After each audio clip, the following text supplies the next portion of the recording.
How do you make your team care about the work that they're doing? If you're asking this question like I just did, you're in a lot of trouble. You've probably made some attempts to inspire them already, probably some desperate ones. Tell me, have you whipped out the company mission statement yet? We help clients make an impact through building relationships with our core products that facilitate growth, economic development, and high returns on investment in order to become the leading brand in our industry and an inspiration to others. That's probably not gonna help. I promise, even if you think your team is doing the most boring work, staring at a computer screen, turning numbers into different numbers, you can still help them feel something. Real quick, my name is David Burkus, and I study high-performing teams and work with leaders to build their best team ever. I've worked with hundreds of teams in dozens of companies. I've read the studies, so you don't have to. Work dynamics are constantly changing, and I want to make sure you have what you need to lead. If that sounds like what you're looking for, then subscribe to my channel and also check out our email newsletter, link in the description below. All right, let's get into it. Even in the most seemingly boring jobs, people can feel inspired to do that work if they understand the meaning behind what they're being asked to do and the impact it has beyond just impact on the bottom line or increasing shareholder value. It's about what good is our work doing. We want to know our work has a rationale behind it, a purpose, no matter how small. And the lack of any rational explanation for why that work is important, that's what creates a lack of motivation. Your team needs meaning in their work and needs to know their impact. And these two terms, they might sound similar, but there are subtle differences between each, and each one matters. Meaning is knowing that your contribution counts. Like all of that work you did to get a much lower price from your vendor and how that helps your sales team show profitability. Impact is knowing who is counting on you. In other words, when the sale is made, who's benefiting from us as an organization serving that customer? Taken together, meaning plus impact, this creates a pro-social purpose. Most of us think of meaning with a capital M. We think of doctors and nurses and firefighters. They're saving lives. They're the type of people we make these. We make action figures about how meaningful of a contribution that they make. But the research suggests it's okay if you can only offer a small M meaning as well. In fact, the research suggests any meaning, no matter how small, still drives the other big M of human motivation. This is actually an action figure I got because it looks like my wife, who's also a doctor, to celebrate her, especially during the pandemic. Nobody makes action figures for organizational psychologists. For impact, well, think about the last time you felt engaged or inspired at work, or the last time you worked on a team that you felt really energized to be a part of. It probably wasn't because your boss recited the company mission statement verbatim. Growth, economic development, and high returns on investment. Instead, you're probably thinking of the last time you got a thank you from a client or a coworker. You know, the last time you were told that your work mattered to someone else. Let's look at a really boring job, like accounting. Okay, apologies to any accountants out there. I don't mean to belittle the importance of good accountants in society, but like I just did a Google image search for the term accountant and all I got back were pictures of calculators. So here's the story. KPMG, the massive accounting and professional services firm. In 2004, their morale and engagement numbers were in the tank. According to Bruce Fowl, the vice chair for human resources and communications at the time, only 50% of their employees who were surveyed had a favorable opinion of the firm.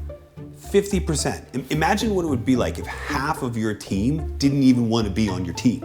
They did everything you'd expect them to do. Over the course of 10 years, they made more flexible work arrangements, they increased pay, they added extra perks, they created more opportunities to advance. And these things moved the needle, but not enough. They just weren't getting the results they wanted. Here's what turned things around. Storytelling. Yeah, storytelling, like what we're doing right here. I'm telling you a story about the power of storytelling. You get it. It's kind of meta. To all the accountants in the firm who did the boring and thankless job of auditing other companies.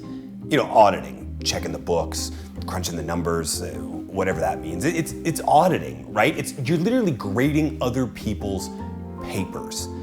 And to help them understand how they were part of something that mattered, they launched a promotional campaign called the We Shape History campaign. What do we do at KPMG? We shape history. KPMG actually has a pretty robust history. They oversaw billions of dollars in federal aid to the Allies during World War II. They certified the results of the 1994 South African presidential election, the one that saw Nelson Mandela as the winner. I know, right? Crazy. Accountants.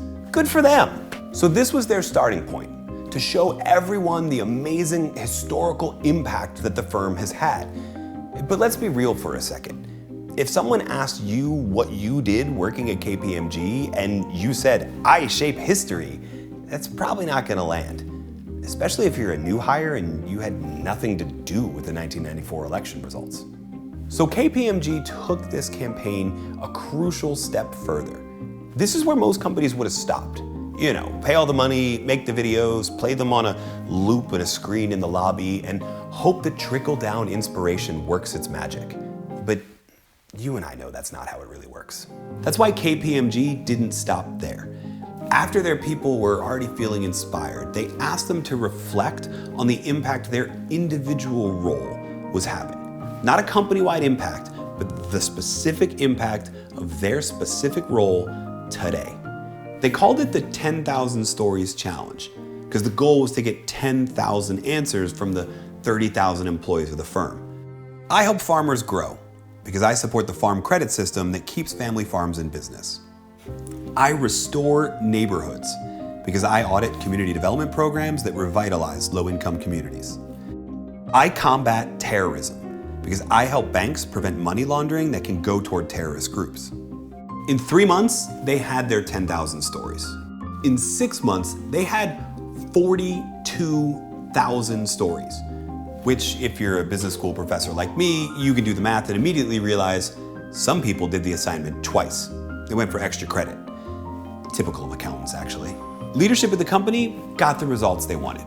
Employees felt that their work made a difference. That made motivation better, that increased retention, and turned the company into a top place to work. Purpose became a regular conversation on the individual team level. Look how far we've come. Being an accountant went from this to this.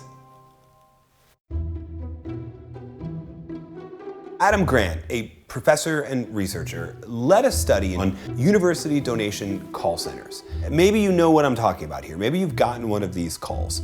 These are those call centers that call you up and beg for donations as an alumni. These are typically undergraduate students doing this job for extra cash. They're given a phone and a list and told to raise some money.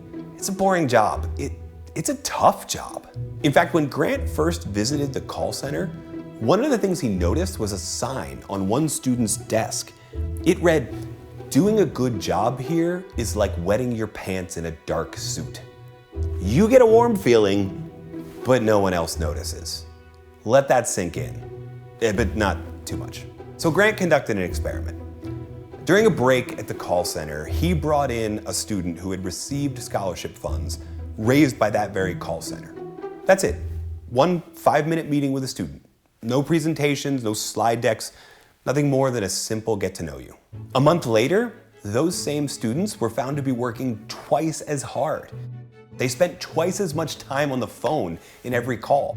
Their weekly revenue went from an average of $400 to $2,000 in donations. That's a big deal. These workers didn't get any additional perks or pay increases. They didn't get any sales training. They certainly didn't get asked to memorize and internalize the university's mission statement. They just got direct access to someone whose life was made better by their work. One 5-minute chat. That's what made all the difference. Grant and the researchers called this prosocial motivation, the desire to protect and promote the well-being of others. By meeting someone whose life had been made better by their work, they got told their work had meaning, that it wasn't such a thankless job after all. As a leader on your team, Demonstrating that the work that team is doing has meaning and makes an impact is a big part of your job. Maybe the most important part of your job. Prosocial purpose won't happen overnight. But here's a few things you can do to bring meaning to the forefront and let impact lead the way. Organizations love metrics. They can be insightful, but they can also be cruel. Senior leaders get really excited when all of the metrics show growth and performance. And managers can start to feel crummy when the metrics are down and it suggests that their team is lagging. But in either case, metrics aren't meaning. Often the blur of all these trackable metrics makes it really hard to think about what actually matters. That's why you, as a leader, need to connect whatever metrics we're judging the team's performance on to the meaning of the jobs we're asking them to do. I'll give you an example of this in action.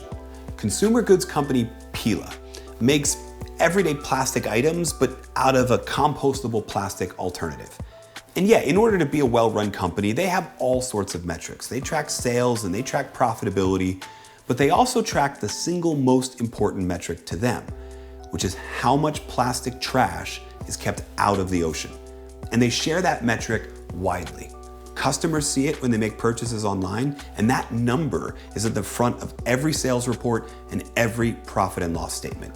Choose metrics that really have meaning behind them and display them alongside any of the other metrics you need. Metrics can add meaning if you know how to use them. Most organizations celebrate wins, but it's often limited to the end of a successful project or at least an important milestone. But high-performing teams, they share wins much more frequently. It may sound like that's taking too much time for something of too little importance, but you're wrong. Look, people get bogged down in the day-to-day experience of work, and you might have established meaning on the team at some point, but feeling meaning is like exercising a muscle. If you don't do it often, it'll start to shrink. And celebrating wins, that's how you exercise the muscle. So remind your team, share wins on a regular basis, and maybe even share them outside of your team as well. This sounds simple, but imagine yourself in their position. A win is a win. Wins feel good, no matter how small. Wins bring meaning to our work. KPMG is certainly a great example of this, but there are other ways to collect those powerful stories. Look, I've rarely worked with a leader that doesn't believe it's important to talk about the impact that their team makes. Most of the time, those same leaders tell me, yeah, but in the moment, I don't know what to say. So create whatever system you need to capture those stories. Every thank you note you get from a customer or a colleague or another manager, every time you hear a positive story in the media about the work that your company is doing, capture it and save it for when you and your team need a powerful story about the impact your work is making. You can even bring your team into this here by having them send along the stories they think are impactful.